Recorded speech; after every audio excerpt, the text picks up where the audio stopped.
been done over 3,200 miles, folks. But there's a way to go yet, a few more miles to do. We are rocking and rolling, and we ain't going to lose this challenge now. We're going to do it. I'll tell you now, we are going to do it. You know, I'm so confident now. I reckon we're going all the way, mate. I really do.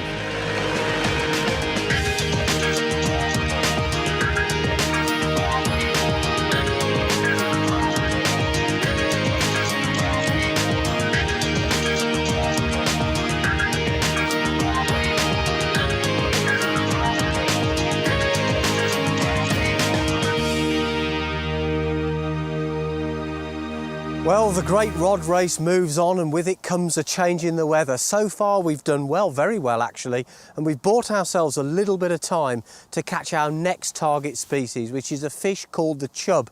Now you might be wondering, where's Mick? Well, the answer is he's back upriver trying to tick off our list yet another species, a tiny little silverfish called a bleak. And while Mick's catching that fish, I'm sussing out chub swims here on the Thames. Now I'm not going to delude myself here. The weather has changed, which is a good thing. It's a little bit duller and more overcast, a little bit cooler in fact, which could be ideal for chub. But we've got a very low, clear, stale river. And I've had a good walk up and down this stretch of the Thames, and I reckon that if there's chub anywhere on this river, I've found the right place. Oh, chub's a good one. Yes! Magnificent. What a bonus, it's a taste. Double gudgeon. Hey, gotcha. It's a perch. This fish is well over 20 pounds. Yes, it's a catfish. Nick, I think this could be a rudd. Yes. That's a good tension. Oh, that's a stickleback. Yeah! That's what we're after. Oh, well, that's a really mint bream.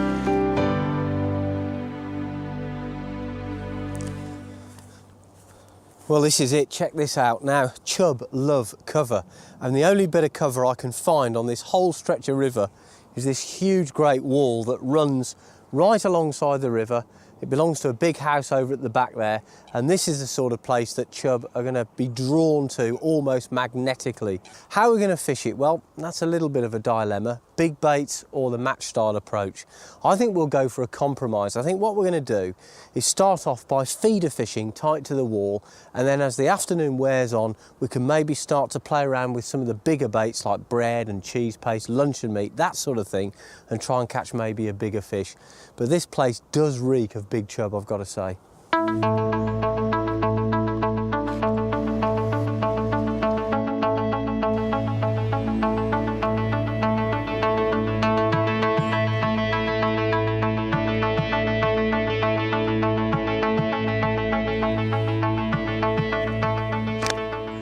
Well, the main reason we're down here on the Thames is to catch a chub, but this is a really good chance to catch up with another species. And I'm going to try and catch a bleak here. And to be quite honest, it shouldn't be a lot of trouble. I've been talking to a couple of the local matchmen, and they say just spray some maggots on the surface and the bleak will come from miles for them. And a simple stick float setup with a single maggot. Keep spraying the maggots out there. I'm sure I'm going to get one quite easy. Well, this is my swim feeder rig. There's nothing complicated about it at all. I've got a small but fairly heavy feeder running on a little mini loop. And then below that, a couple of other loops just to stop tangles. It creates a kind of mini boom. A hook length around about 2.5 feet long, and a little size 16 hook for 2 maggots. So the rig itself isn't very complicated. The real key to feeder fishing is accuracy.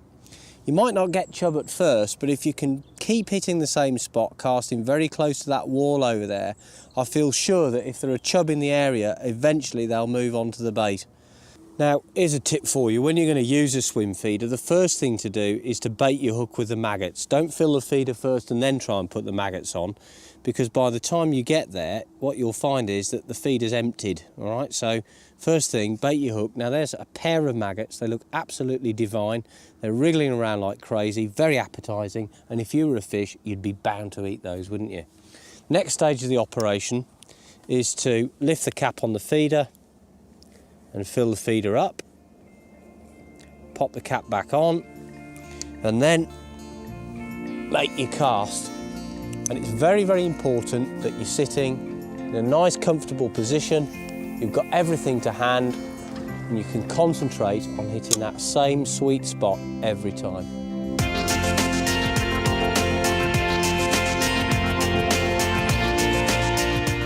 Well, I've been feeding the maggots for a little while and the bleak haven't showed yet, so I've gone a bit deeper.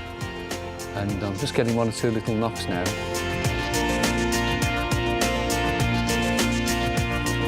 I've got a right old zoo creature on here. I'm getting some bites, but it's so frustrating. I'm catching up on all this floating weed that's coming down, and I seem to have every duck for miles in the swim eating me maggots. I've lost it. Curses.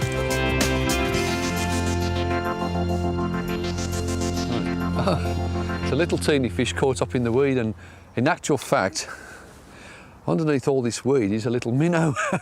and actually that's one of the species we haven't got yet, so that's a nice surprise bonus here. That's great. Only a teeny little fish, one of the smallest species we'll actually tackle, but they don't actually grow a lot bigger than this, to be quite fair.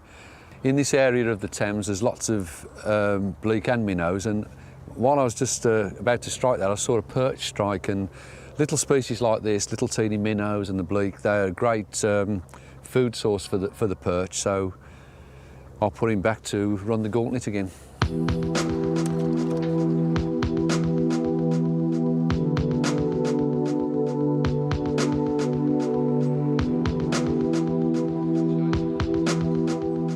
Well, after losing a big fish right at the beginning, everything went through a lull. I had a couple of small perch. I've got something a bit bigger on now. I don't think it's a monstrous fish. It may not be a chub, but it feels like a better perch. Well, there are some very big perch here in the Thames, and this one is not a bad specimen, as you can see.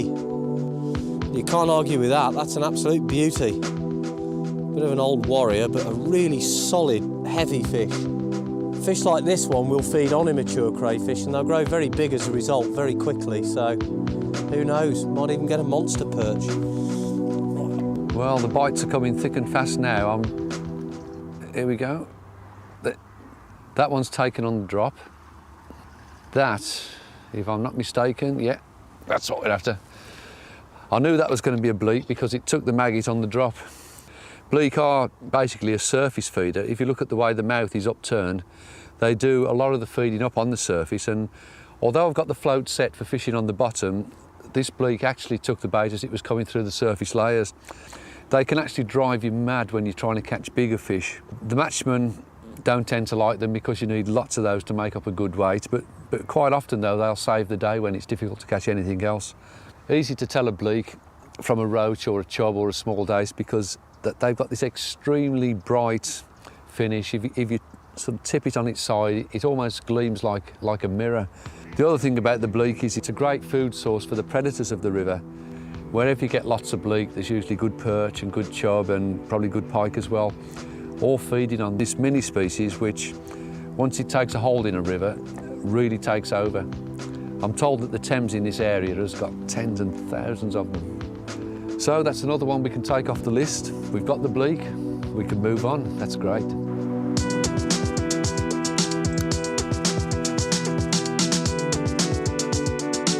Well, this is incredible. I actually had a little bleak and I was just bringing it in and a perch has grabbed it.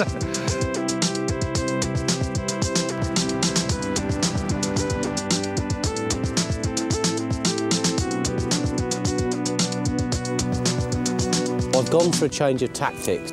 I'm going to fire maggots across to the far side at regular intervals, and I'm going to float fish with the float set probably about 2.5 to 3 feet deep, virtually no shot down the line, try and draw the fish out of the cover and get them feeding right up in the water and competing for the bait.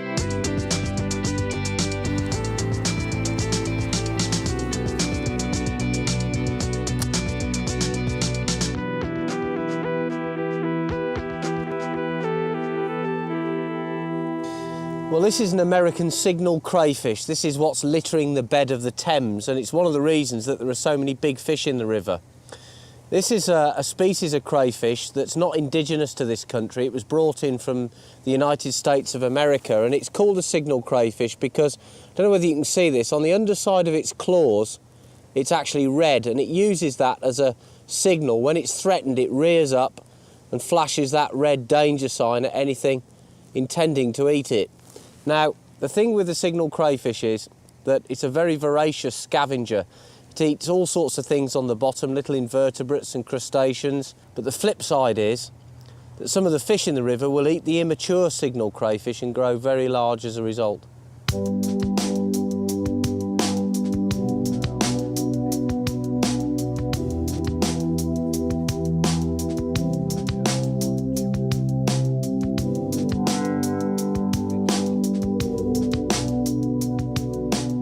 I think it's worth sticking with the small bait approach. Now that the sun's come out a little bit, maybe just going down on the bottom in slightly deeper water. So I'm fishing a small feeder across to the far bank cover, just dropping it into the hole at the back there and hoping that the maggots will tempt the chub that wouldn't take bigger baits earlier on.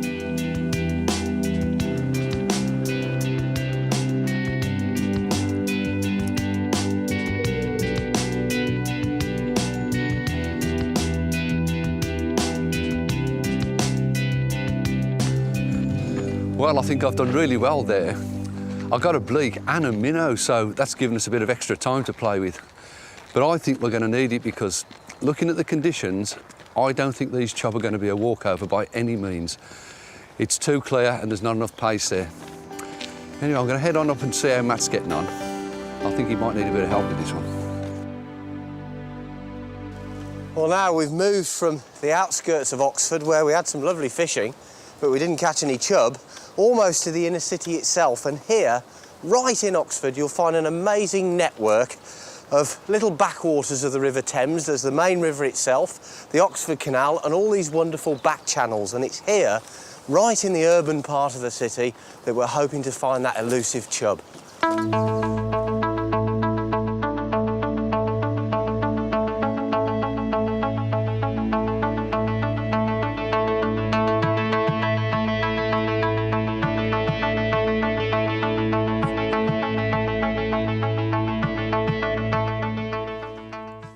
Well, I'm straight into a fish.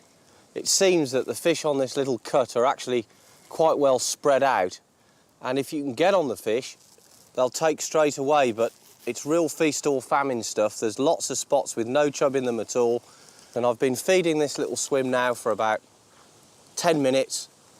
First cast in with a float, wham! No messing about, I've got a chub on. Just got to try and steer the fish in between the bushes and really not be in too much of a hurry to get it in, because there are so many branches and things under my feet. I've got him coming now. I'll just keep the pressure on. Oh, he's going for the branches again. Oh, and he's got in there. Come out. Oh, no. I ain't coming out.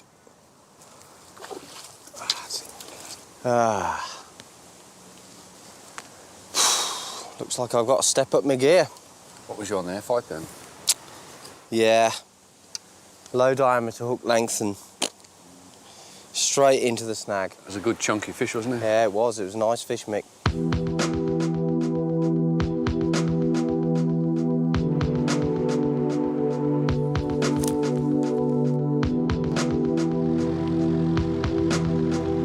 Just going to find maggots at this boat as it comes past, folks. One of the tricks of the trade. I'm enjoying this.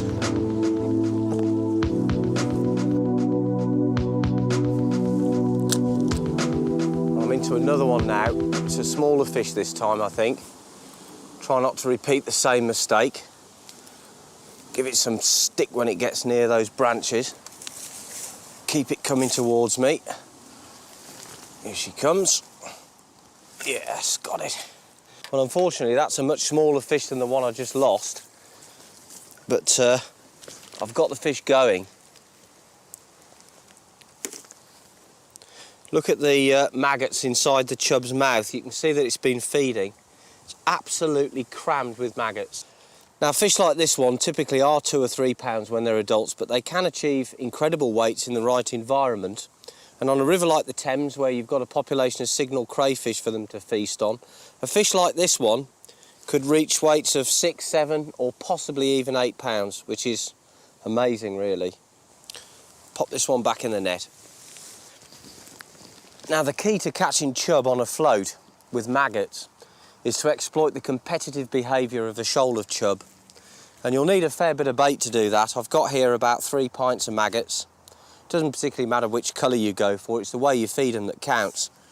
The setup itself couldn't really be any simpler. I've got a float here, and you'll notice I've got quite a lot of shot around the float. That's what we call the bulk shot.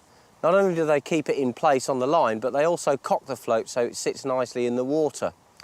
Now, the only other shot down the line are 2 very small shots. One, probably about 10 inches, I suppose, something like 25 centimetres from the hook, which is a number 10, and then another number 10, about 12 inches, 30 centimetres up from that. And what happens is the bait falls very slowly through the water, and the chub come up off the bottom and nail it as it's dropping.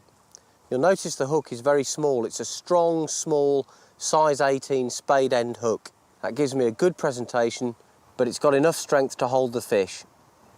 So the setup is really simple, but the whole thing hinges on the way that you feed. Now, one of the things that I found with chub is that you mustn't be in too much of a hurry to start fishing, and when you do catch a fish, it's a good idea to rest the swim a while and just feed.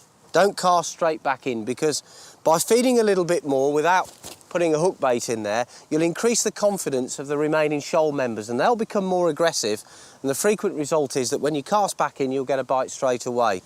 Just take a small pinch of maggots, and what you're after is a constant rain of bait coming down through the water.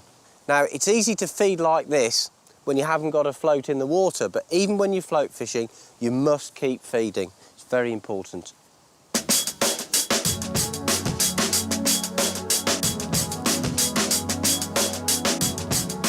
Got 'em in again.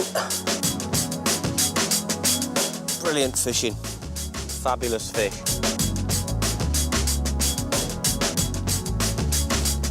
Right, I'll rest the swim again and keep firing in bait.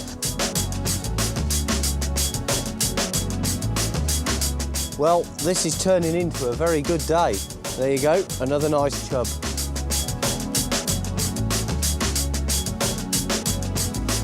Ridiculously easy now. Our fish are queuing up to take the bait. Well, this fishing now is just unbelievable. Steer it between the trees. Beautiful chub. Gotcha. How about that? Beautiful chub, that. Tiny little hook in that great cavernous mouth. Look at that. Well, this is a superb looking chub. It's a classic example of the species. It's in magnificent condition, really deep fish. You can see that the chub has got silver to gold coloured scales, a dark back. It's a very thick set fish with a blunt head and great big lips. This is one eating machine, and the chub's a great opportunist. It's omnivorous. It eats weed and it can eat all sorts of live vertebrates and small fish. You can catch them in summer, you can catch them in winter on small baits and large. It's probably the most obliging fish going. They're just absolutely fantastic. And that's a really nice chub, about 4 pounds. Well, I'm going to take that tiny little hook out.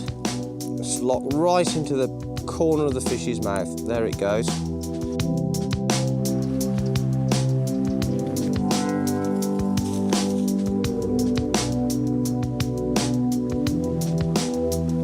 Well, it's all going wrong for me today. I just can't believe it. I'm fishing the waggler exactly the same as Matt. I'm spraying maggots out and I'm catching chub. But Matt's a 3 and 4 pounders and mine are 3 and 4 inches, so to put it mildly, I'm a little bit envious of Matt today. How can I put it on? I'm jealous. I think he's in league with the devil or something. It's happening far too often for my liking, this. I think maybe he knows something I don't know. This chub is going crazy for the far bank. It's a big fish, this one. The swim went through a massive lull, and I've been feeding it for about 2 hours. Just kept plugging away with the float, and eventually I've hooked a real big fish. But it's all underneath the trees in front of me. I'm in a right mess with it. I've got it in front of me now, though. Come on. Don't go in there. I can see the fish boring hard for the roots. But it's a very big one. Oh, I've got my line caught around that tree. Oh, small things like that can cost you a fish. Now it's going for this other cover. I can't let it get in there. That's where the other fish did me earlier on. Here it is. Oh no, I'm in trouble here. Come on, come out. Oh, disaster. Come out of there. I haven't got the power in the rod to actually drag the fish over the net, because with a match rod, although it cushions these soft lines, the backbone isn't there to actually bully the fish when you need to, and I just can't get its head up. And the longer the fight goes on, the more chance there is of losing it. Here it comes again. Get down. Come on. Great big mouth, look at that. Yes! That is a monster chub, and certainly the biggest I've ever caught on a float rod. Look at that. This tiny little hook was the dividing line between success and failure. Well, let's have a look. This is a huge chub for match fishing tactics. Absolute clonker, look at that. Well, that's one of the hardest fights I've ever had with a fish. Incredible from start to finish. It made a power rush for the far bank. I thought it was going to smash me just after the bite. I managed to persuade it across the river. Then it dived under the left bush. I got it out in front, and it dogged it out in front of me for another 6 or 7 minutes. Absolutely heart-stopping stuff. Fantastic fish. Well, I'm sure this is a 5-pound plusser. Let's see what the scales say. Now, the sling weighs 8 ounces, so let's have a look what we've got. So that's 5 pounds, just over 5 1/4. That's 5 pounds 5. That's a belting fish, that. Good chub. Well, I'll put it back in the net as I have with the others. See you later. Well, I don't think we're going to top that, are we? I'm delighted about that fish. We've already stayed too long, to be perfectly honest. So now, with the capture of that big chub, I think it's time to move on towards the last few legs of the challenge.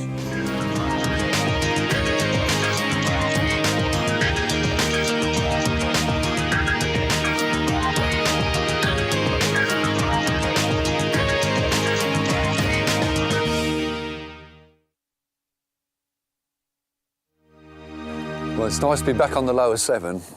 As you know, Matt, I used to live in this area, and well, I've been away for about 15 years now, and I used to barbel fish in the days when it was very easy. You used to just put a big bed of hemp down and just fish meat over it, and you get bites. But I'll read the papers. I know it's not like that now, is it? Not really, no. I mean, I think what's happened with the lower Severn barbel fishing is it's become more like carp fishing. And these days, you're just as likely to catch a big barbel meat fishing over a bed of pellets with a boilie on the hook as you are with the traditional methods. Yeah. But having said that, the old ways still work, and I think it's probably worth trying both. Maybe roving around with meat, and if we find a really good swim, we'll bait it up with pellets, and we'll fish the modern way over the top. See how we do. Well, if you've done much barbel fishing in the past, the chances are you've probably fished with this stuff. This is luncheon meat, and I think this is about the best of the meat baits around at the moment. It's still a great bait for barbel. It works all over the country, but if you're visiting some of the country's premier barbel waters with the really big fish, the chances are you'll need to carry other baits as well, and I've got with me a selection here. These are salmon pellets. They're flat-sided, so they're particularly good in a fairly fast-flowing current. They won't wash away, and the barbel do like them. Trigger is another successful pellet bait. You can also get trigger boilies, which coincidentally I've got over here. An excellent hook bait, and feeding a few trigger boilies in can be a very, very good method indeed. And I've got here some special trigger paste, which I can mould around the pellets or around the boilies. And what happens is it slowly dissolves, giving off a very attractive scent trail for the barbel to follow up, and it'll hopefully lead them straight up to your hook bait. And the mother and father of all pellets, well, I've got them here. Take a look at these donkey chokers. These are mega betaine pellets. Great big pellets, packed with oil, packed with betaine. You can drill them out, feed them into the swim. Barbel absolutely love them. Well, this is the swim I'm going to be fishing. I've had a word with the lads from the Barbel Society, and they assure me this is a good area. Well, the banks of the Severn are really steep and really treacherous, especially when they're wet. And I can tell you the film crew have really struggled with this one.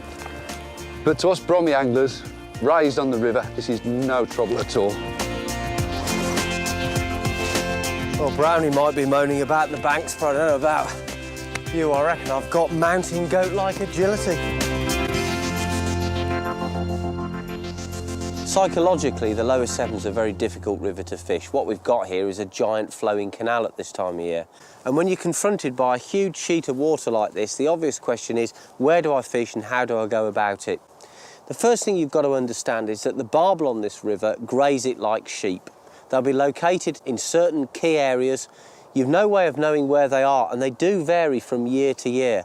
There aren't many features on the lower Severn, but there are two distinct ones, and that's two shelves, one either side of the river, located literally a rod length or 2 rod lengths out. And the river goes out like this and then just drops away into around about 10 feet of water. And that's a key area the barbel use to patrol along when they're migrating up and down the river. So it's worth a try, perhaps a third of the way across, even halfway across, but don't neglect that marginal shelf. Most importantly of all, don't get too disheartened if you don't catch straight away, because sometimes it can be several hours before the barbel move in.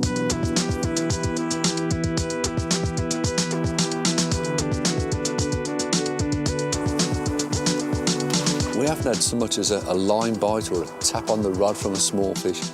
In fact, to be quite honest, nothing's happened apart from the fact that I've snagged up twice and I've lost 2 hooks out there.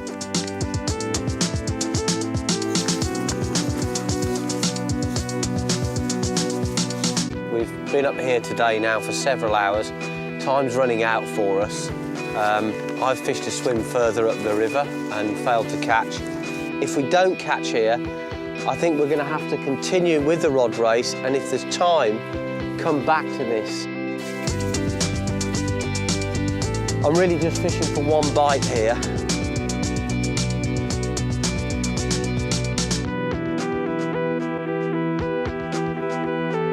We still haven't caught a barbel. There aren't many fish coming out, and I think probably the method is my best shot at it. And while I'm here, I might as well show you what I'm talking about. Basically, I'm using what's called a method feeder, and you mould ground bait or pellets around this feeder. It hits the bottom and the whole thing sits with the hook bait very close by. The fish are attracted to the ball of bait, and hopefully they nail your hook bait on the way. Now, the bait I'm using on the hook is 2 drilled out pellets. I'm going to put them on what we call the hair, which is a piece of line attached to the hook. So you don't actually put the bait on the hook itself, you put it on the hair, and you're left with a bare hook to hook the fish. A little stop goes in there just to keep the baits on the hair, and that's what you end up with, which is a bait sitting just below the hook, and when the fish takes the bait, basically it gets the hook, feels the weight of the feeder and hooks itself. That's the idea. Now, the main part of method feeder fishing is actually moulding the bait around the feeder, and these are damp pellets. And they're damp enough just to stick together if you mould them around, but they'll remain as partially formed pellets.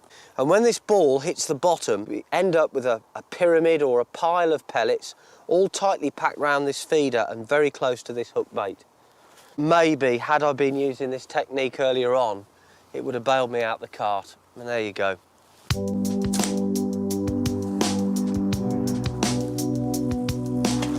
real depth charge. Well, it's nearly dark, and I think I'm going to have a word with Matt to see if he fancies staying. Just got a hunch it's going to pay off. I've just had a little nudge on the tip. It's the only movement that I've had in several hours of fishing. But you never know, it could just be a barbel nosing over the pellets I've put out there, just brushing against the line. Maybe they've moved in. You never know.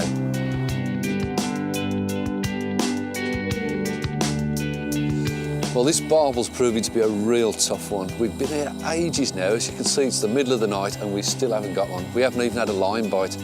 So I think we've got to consider moving on, perhaps to a new venue or maybe a bit further up the river tomorrow. We'll sleep on it, see how we feel, I think.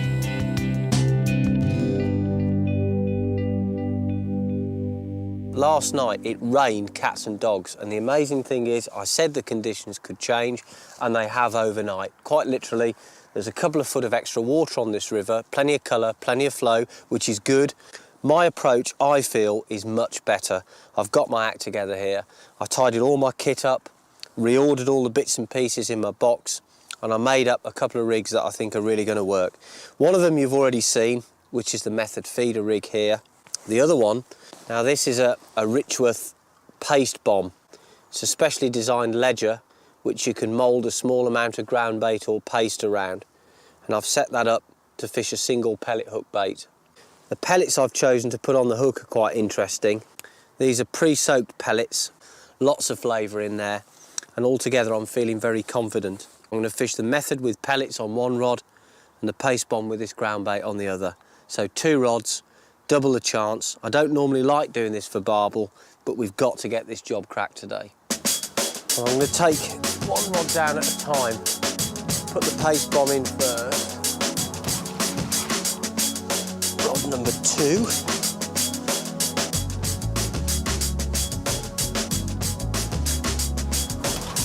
That's the second rod in. There's a fair bit of extra water on here. The banks are absolutely treacherous. Mick's fishing upstream. I haven't heard from him for a while. He's a little bit out of earshot. I guess if he falls in with this extra water on, he'll float past pretty quickly, so I'll certainly see him anyway. I don't know what it is. I can't put any scientific explanation onto this, but I just feel like something's going to happen. It's nothing to do with the fact that I feel we've rigged right, we've baited right. It's just one of those feelings that anglers get, that everything's right. There's a fish.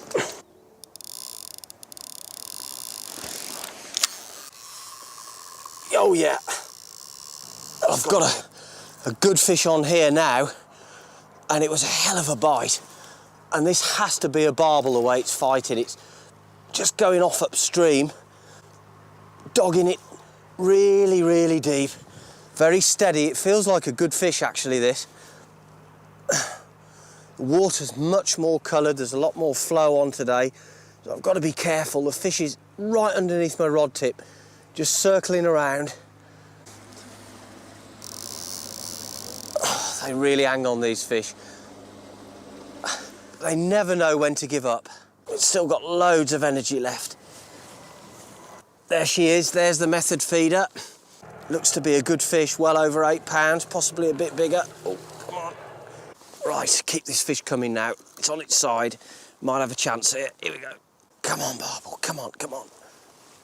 Yes, you beauty. Yeah, it's a lovely fish. I'd say it's probably well over 8 pounds. I think it's probably a 9. Now, as you can see, the barbel is a fish that's really adapted to life in fairly fast-flowing water. It's a torpedo-shaped fish with a very flat belly, and basically the fish is designed to be able to swim near the bottom even in a very heavy current.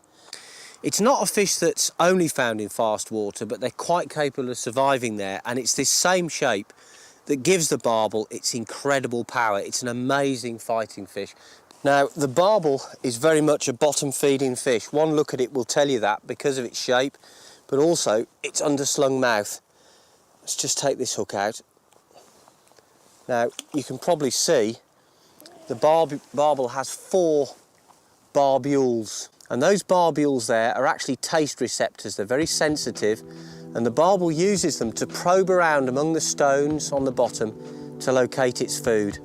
Well, that's an absolutely fantastic fish. I can tell you now it's over 9 pounds. I don't need to weigh it to know that. It's not a double, but it's a big one, and it's a lower Severn fish caught on a rising river, classic barbel conditions, and what a fantastic result. Wonderful. There she goes, safely returned. That's a terrific result. I'm really pleased about that.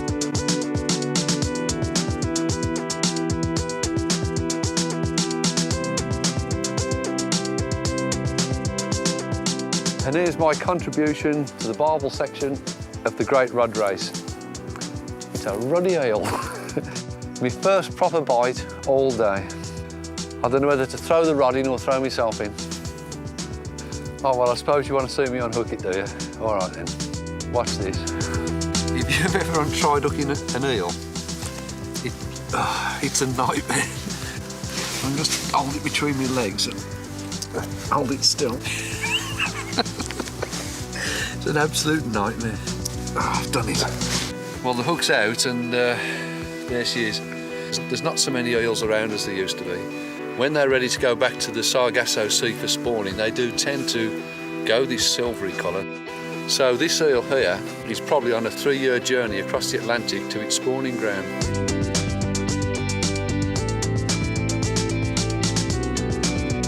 It's had a hell of a bite, but it's not a barbel at all. It's a bream. I might be able to hand this one in. There it is.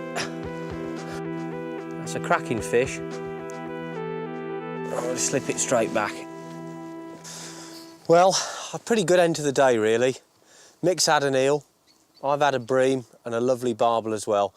And bearing in mind what I said before about how I feel I could have done better, I definitely redoubled my efforts this time around, made some changes and got it right.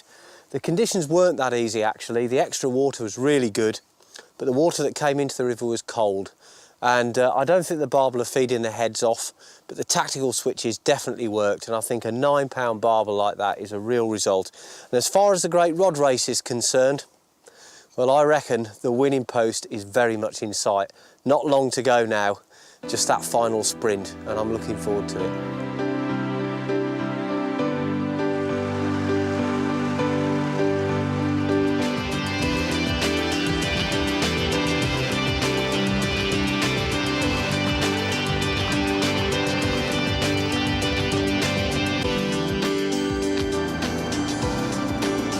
The colour in the river, Mick. Oh, look at that. I know Zander like colour, but there'll be a lot of height and pace on it. Yeah. Well, the great rod race continues, and it's actually rattling along now to its climax. We've got 48 hours left, but we've got a problem here. We've come down to the lower Severn, and expecting to find really good river conditions, it's not. The river's come up after heavy rain in Wales. It's heavily coloured, it's going through like a train, and catching a Zander, any Zander, I think, is going to be an achievement in conditions like this. We may have to settle for a small one, if we can get one.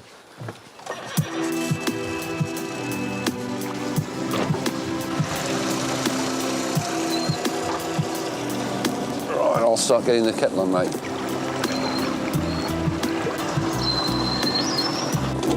Oh, what a glorious morning, eh? Fantastic, look at that. Yeah, the river's dropped about, what, 4 or 5 inches? I'll tell you what, all the pace has gone off the river, look at that. Maybe we are in with the chance.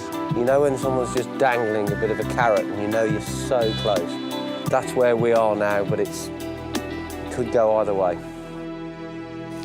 Well, we've got a corking selection of Zander dead baits, if nothing else.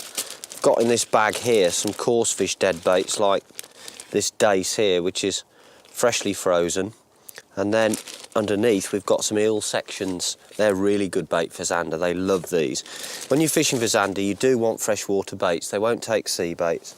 It's always a good idea to carry with you a pair of scissors or a knife just to puncture the bait, and in doing so you can allow the body juices to actually flow out, so they'll run down the flow and attract the Zander. That's the idea anyway, but you do want either freshly killed bait or freshly frozen. Well, here's the wire trace that we use to hook the Zander up. 2 size 8 trebles spaced about, what, 3 inches apart, I guess? Now, these are semi-barbless trebles. They've got 2 barbless points and 1 barbed. The barbed point goes into the bait to keep it on the hooks, and the barbless points are the ones that are used to hook the fish. And to hook it up, it's really simple. Take the barbed point of the top treble first of all and position that in the tail of the fish, and then the second one you position along the flank.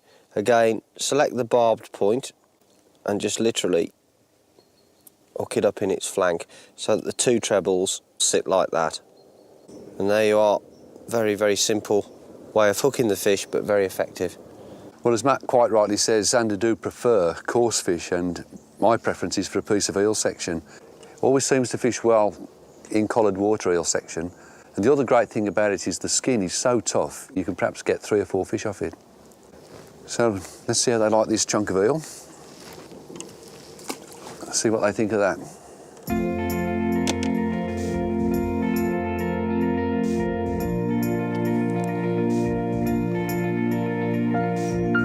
This is one of those fabulous days when it's just great to be a fisherman.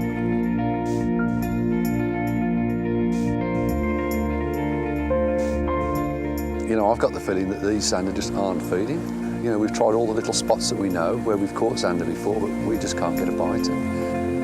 Well, I think the excuse for the day is too much flow and too much sediment in the water.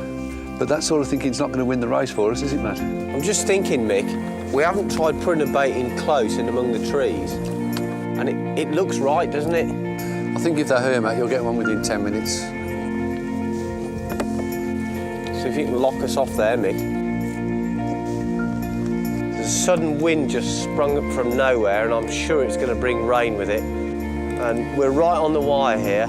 We need a bite very badly. This is a good time for zander, on the last trickle of light, but they better hurry up.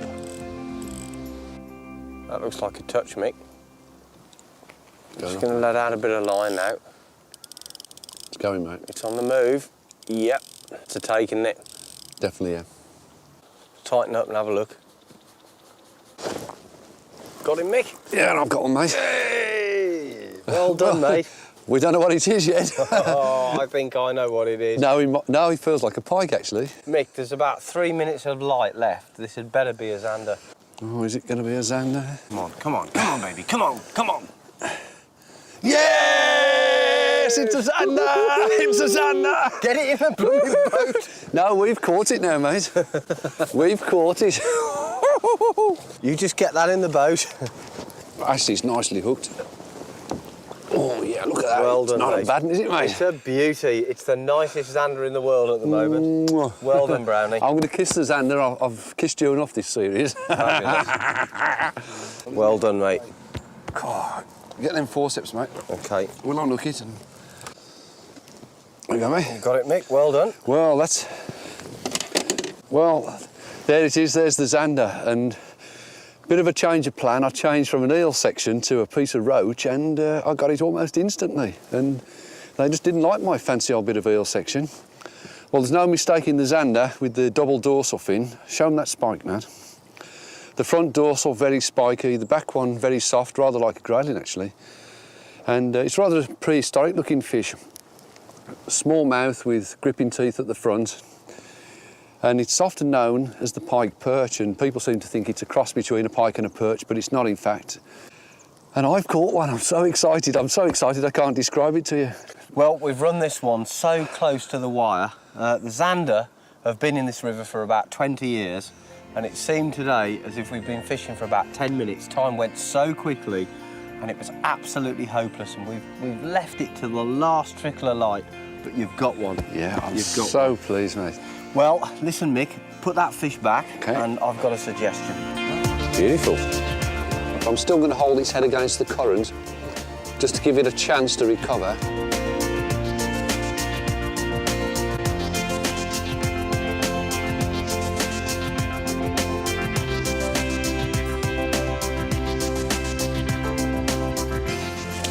Yes! Nice work, mate. Nice job. Yeah, another good team effort, that. Well done. You know what my suggestion is? A curry. Apart from that, what fish we've and got to chips. do... No. What we've got to do is we've got to get this boat out of here, Yeah. right? Stow the boat and drive through the night down to Hampshire. Yeah. We've got a day left to catch a grayling. Keep forgetting, yeah. And I'm quite confident that we're going to get one, but only if we don't mess about. Yeah. So, job's a good one. Great. Well done, my son. Good effort, eh? And I shall buy you a big curry at the end. Right, get that anchor up, boy.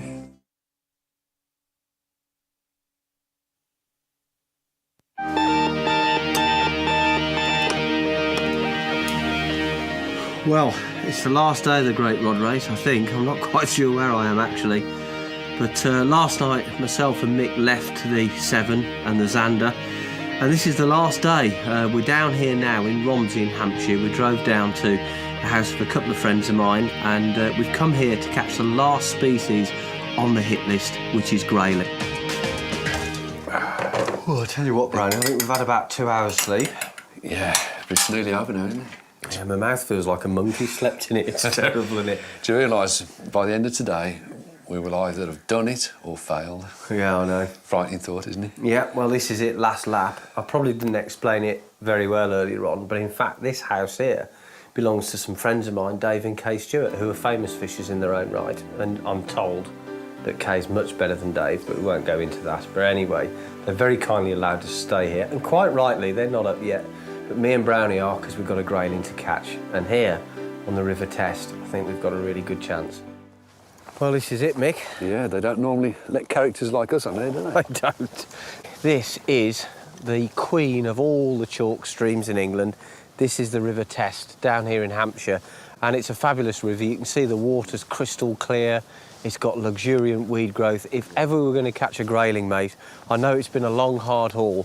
This is the place. We've got a few hours left, by the way. The clock's ticking. This is the very last day.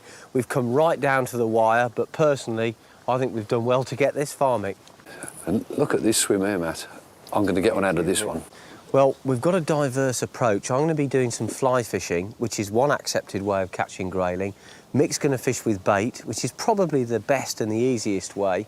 And I would certainly expect Mick to get a grayling here because there's loads of grayling in the River Test. Well, I know there's a lot of big trout in this section, and I've gone up to £5 lines straight through because I don't want to keep being snapped off while we're trying to catch a grayling. Whether that heavy line is going to put the grayling off, I don't know. It shouldn't do. You'll be trotting the bait down. Yeah. I would keep it just off bottom. Yeah. And keep the maggots going in. You might get trout and other nuisance fish first. I mean, they wouldn't normally be, but for our purposes they are. Yeah. But I think eventually you'll draw grayling in. I'm sure you will. Yeah, I'm going to have some fun trying. You blooming well are. Yeah. Right, you're going to fly? Yeah, I'm going to wander down the river and try the fly. Right, so we'll meet up in about an hour then, shall we? OK. And compare notes. And Brownie, failure is not an option, Mick. Sweating on this one. I'm going to try and catch a grayling just trotting down with a stick float and maggots.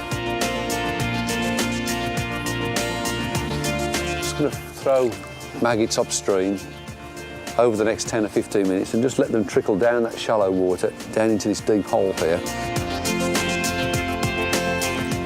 Give the fish down there a bit of time to get the confidence and start feeding quite freely.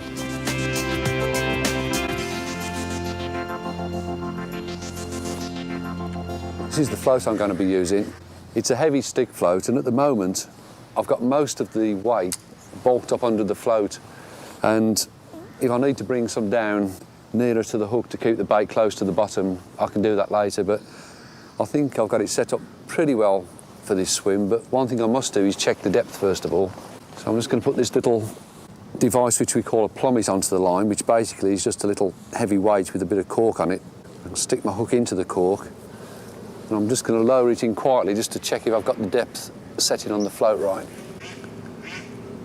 Now the float hasn't gone under, so I'm a little bit over depth. So I'm just going to bring the float down a little bit. I reckon about 6 or 7 inches. And that should be absolutely spot on, and the bait should be right on the bottom. So I know now that when I cast in, my maggots are going to be just trickling along the gravel on the bottom. Well, I've had a walk along the river, and this is definitely the best bit to fly fish. Started raining now as well, which doesn't really help much. And I think probably this bit of river's my best bet. Now, tactically, I'm going to be nymph fishing, which means fishing with flies below the surface.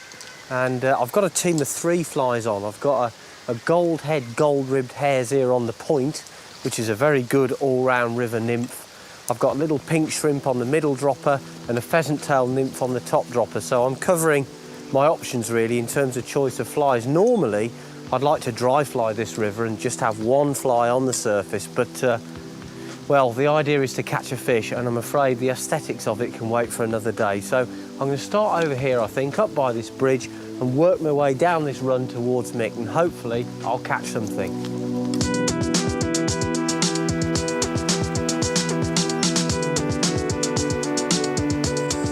Well, these fish aren't fished for very often, so I don't need to use a very delicate tackle.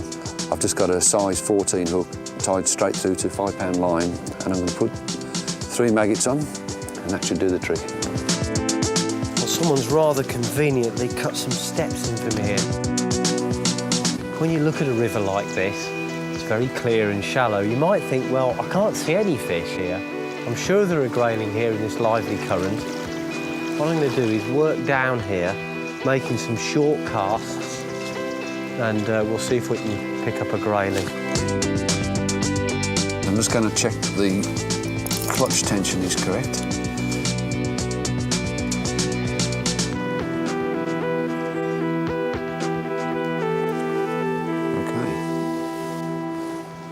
I'm into one. First trot down and I'm into a fish, and I've been feeding maggots quite steadily for a little while. I don't honestly know what this is. My guess would be it could be a trout, because they're pretty greedy. Well, it is a trout. It's a rainbow trout, and they're not natural in this river. It's probably escaped from a fish farm further upstream. Well, that's not what we wanted, but it's a start. We're getting him out of the swim. Well, this is clearly not a grayling, it's a trout, as you can see by all the characteristics, and it's a rainbow trout, as you can tell by this bright stripe along its lateral line. Oh, well, it's not what we're after, so it's back to the grayling hunt.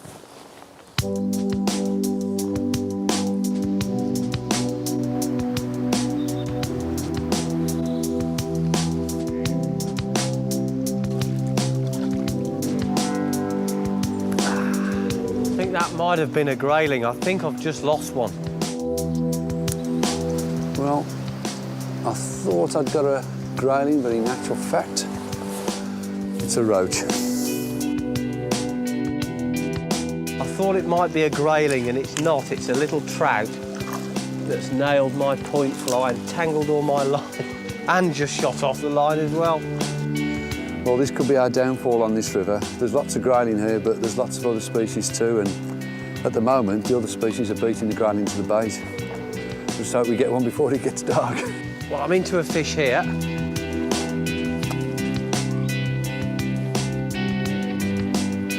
It's going from bad to worse at the moment here. It's raining, I've just lost a fish, and it wasn't a grayling. I've seen one or two fish moving. Nothing rising, it's too late in the year for that. But this is a nice little pocket of water. I'm just above Mick now, so I can actually see him from where I am.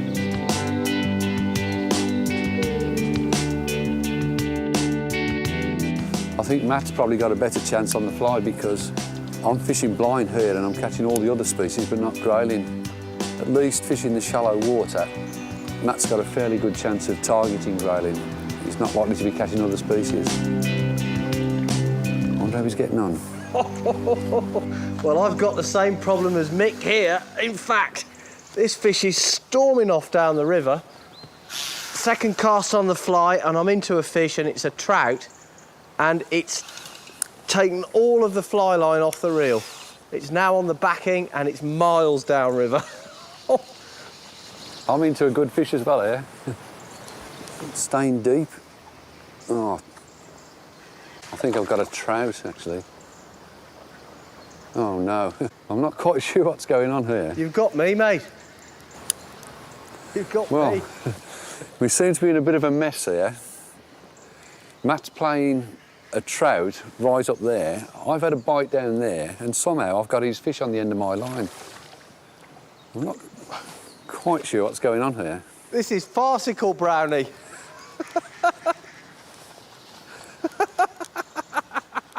Have you still got it on? I've still got it on, yeah, of course. I've got you as well. I thought this last one was going to be easy. It's turned into an absolute farce. The fish came absolutely flying through your swim, Mick. Matt doesn't realise it, but he's playing the trout and me at the same time. Are we caught in the tree at all, Matt? No, it's just a big fish. I think, shall I jump in and help you? Yeah, you can if you like.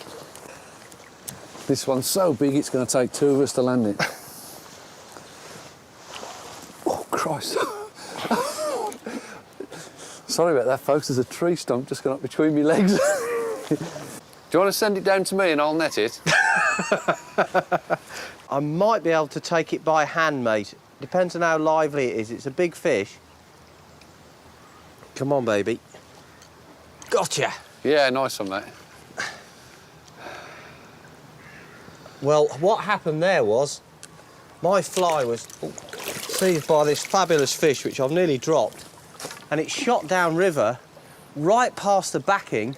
All the fly line was out and it shot into mixed swim, but it's a heck of a fish to catch on a little light trout rod. Beautiful fish. Well, it's ironic, isn't it, that we travelled all the way to the west coast of Ireland to catch trout. We've got a beautiful river trout here. Look at this. Beautiful fish, fantastic fight. It's probably about 4 or 5 pounds. And a fish like this would make a fine meal, but it's even better when it's swimming back in the river. What a fight, what a fish. And let me tell you, this water is absolutely freezing. And, well, I won't tell you what feels as if it's going to drop off in a minute, but I really think it is. Anyway, back to the Grayling. I'm up to my knees in icy cold water, and I can feel this one slipping away from us. It's getting on quite late now. We still haven't got the Grayling. We've had a load of fun, and my legs are too stiff to get out of here, so I'm stuck. Let's get back to the business.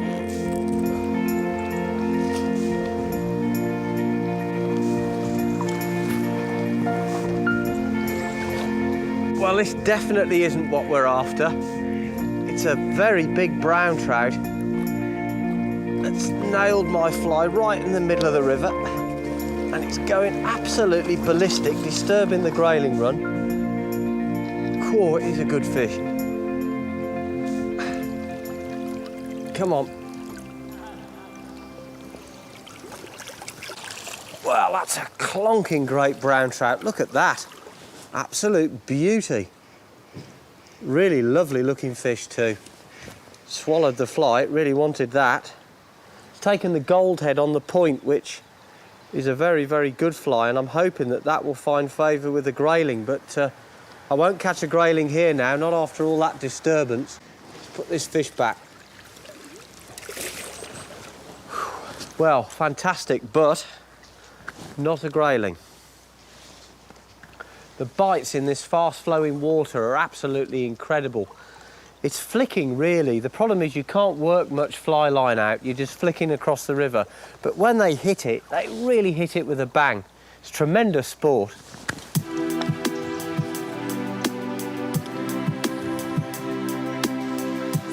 Oh, that was a bite and I missed it.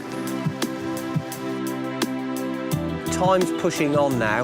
We still haven't caught the Grayling, and I think probably I've got to go with nymphs because that will give me a better chance. There's a bite. Oh, I've just pulled out of one. I actually pulled out of one then.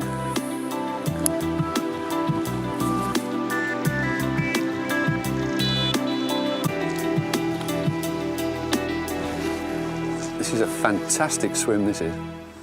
Just holding the float back so that the bait's just rising and falling in the current. Not too far off bottom. That's about where I get the bites, around there. Oh, I'm in. I don't know what this is. It's holding hard against the current. It could be, it's certainly not a roach, it could be a chub or a trout. Oh, it's come up, it's just rolled on the surface, and yeah, the way it's gyrating in the current, I think it is. It's a Grayling. It's a Grayling. Matt, I've got a Grayling. Oh, brilliant. It's not a bad one either. Mind you, it's not in the net yet. And when this one goes over the net, you know what that means? Once it's in the net, yes, we've done it, mate. Hey!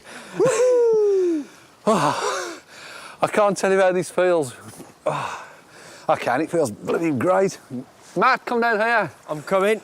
Oh, here it is. Here it is, Matt. Well done, mate. Oh, that's fantastic. Absolutely brilliant. Well, there it is. That's the final fish of the chase, the Grayling. And God, it's such a lively one as well. They're so wiry, aren't they? Yeah, just hold that dorsal up just to show that dorsal. That's there you are. Fabulous. And oh. Tell you what, Mick, if you put it on the net, it'll wriggle a bit less. They are very wiry fish. They are, aren't they? Well, what a fabulous fish the Grayling is. It's a member of the salmonoid family. You can tell that by this fleshy little adipose fin here. It's almost an apology of a fin, really. It's not very big, but all of the game fish species have this fin. Now, Grayling are much loved by game anglers and by coarse anglers, so they're a kind of crossover species. You can see why, they're absolutely beautiful. A fish of fast-flowing streams with magnificent colours. Now, when you fold open the fin of a grayling, there's a difference between the male and the female fish. The male grayling has an even larger dorsal fin, so it's able to sort of hold its position in the current and put up immense resistance when you're actually fighting one. This is a fabulous specimen, and I think it's a terrific way to end the series, really. Well, I'll rest the fish in the margin just for a minute or two, Matt. It's a bit of slack water down here. Well, she's fully recovered and ready to go back into the swim. Just let her find her own way out of the net. Oh, and off she goes. Beautiful. We've done it. We've done it, Matt. We've done it. How do you feel? I feel, fantastic, yeah. I feel absolutely cream-crackered. I'm so tired. I'll tell you what, we're worn out, but... Well, let me tell you. the same, mate, it's been a privilege fishing with you. It's been brilliant fishing with you as well. We can honestly say we haven't had a crossword, have we? No, we haven't. Not a crossword. We've done... We'll have some later, won't you? We probably will. We've done over 4,000 miles. We started off on the west coast of Ireland. Straight back, Mick. There's another trout just hit the surface out there, Mick. Yeah! Woohoo! I told you. We're off the mark. Species number 1. We've got a salmon at the very last minute. You see where it's calm there now? Yeah! In the net! We've got a salmon. And then we came back over to England and we had some trials and tribulations, particularly with catfish, Yeah, I felt. I don't want to talk about catfish. Well, you want to see my bait then? We're fishing for an enormous great fish, a catfish. But there's been no action yet, either to myself nor Mick. In the distance, I've just heard a catfish slap its tail on the water. You could be here 3 or 4 days and not catch one. You know, I'm really worried this plan's starting to fall apart now. Then we went to Devon where we caught carp, but still no catfish. Well done, my son. That is one beautiful carp. Mick, this fish is well over 20 pounds. And how about the Lake District? That was great. Well, it doesn't get any better than this, does it? Out afloat on Lake Windermere. Nice. Really good hit. And the pike, what a fantastic fish it is. Rather than that, it's another one off the list. Yes! It is a rudd. We need a rudd. That is one of our target species. Look at that. Well, in this instance, Matt, yours is bigger than mine. Here it comes, Mick. Oh, I've had a tench at last. It's a miserable old looking so-and-so. Look at his face. Well, the catfish hunt goes on.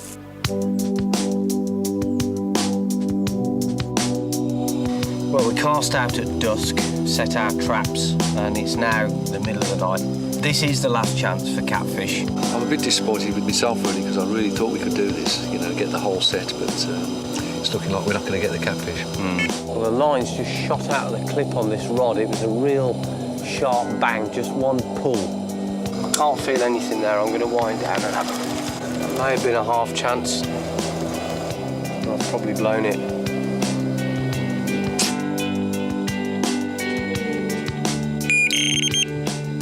Well, this is it really. The final piece of drama. It's just before dawn. I've had a blistering run, hooked into a powerful fish. Please be a catfish, please. Matt, it's a catfish. Is it? Yeah, I've seen it. She's coming up now. Right, this time, Matt. She's coming now. All right. Yes, it's a catfish! Yeah, well done, mate. Now, these fish grow considerably larger than this, but it's a perfect specimen. I think it's probably the one that we're most grateful for. It weighs something like 15 pounds or so, and it's fantastic. So with the catfish out of the way, it was time to have some fun. And we did have some fun, mate, didn't we? And the one, and to the right. Come on, hold boy. on to that rod. Come on up, boys. Don't tell me you haven't hooked him. Missed him. I picked a buffoon for a partner. I've had enough. I've missed 12. I've missed... Never had such a bad run.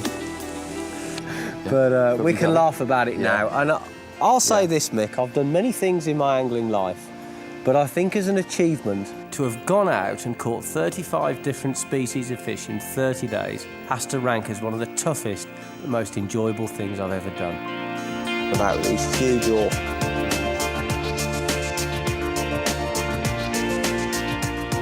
I've caught a lot of these off today. There it is. Absolutely magnificent. That's not a bad one, is it, mate? It's a beauty. Absolute clonker, look at that. Now that's a perch, certainly over £2. I think that's top of the tree. Yeah, well, it is quite unique. I don't think anybody's even attempted it, let alone done it. So, No. You know, there's a challenge out there for somebody to top that. Yeah, fantastic. Yeah. Well, that's it. We've done it. 35 species in 30 days, made it a few hours inside the challenge. It's been an absolute blast. Yeah. And who knows, if you fancy a go at it, well, go and give it a go. But I promise you this, it won't be as easy as you think. And it certainly won't be achieved if you sit there in that armchair. So what are you waiting for? Get out fishing!